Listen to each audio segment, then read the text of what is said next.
ప్రతి ఒక్కరికి నా నమస్కారములు. ఈరోజు ముఖ్యంగా ప్రపంచ పర్యావరణ దినోత్సవం సందర్భంగా మన పంచాయతీలో గ్రామ సభ నిర్వహించడం జరుగుతుంది.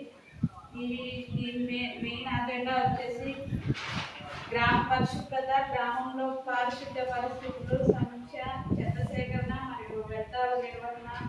ప్లాస్టిక్ వినియోగ నియంత్రణపై గ్రామాల్లో, అంగన్వాడీలు, ప్రభుత్వ కార్యాలయాల్లో మొక్కల పెంపకం, నీటి వనరుల పరిరక్షణ, చెరువులు, కుంటలు, కాలువల సంరక్షణ, వర్షపు నీటి సంరక్షణ చర్యలు, భూగర్భ జలాల పరిరక్షణపై చర్చ.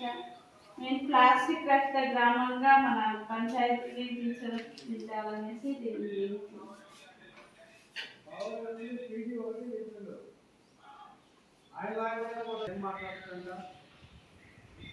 ప్రత్యేక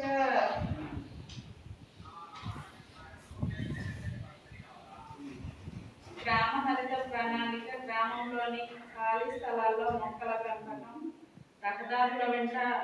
అవెన్యూ ప్లాంటేషన్, మొక్కల సంరక్షణకు బాధ్యతలు కేటాయింపు, జీవ వైవిధ్య పరిరక్షణ, స్థానిక వృక్ష జంతు సంపద సంరక్షణ, పక్షుల సంరక్షణకు చర్యలు, పర్యావరణ సమతుల్యతపై అవగాహన, ఆరోగ్యం మరియు పర్యావరణం, పరిశుభ్ర పరిసరాలు, ఆరోగ్యకరమైన జీవనం,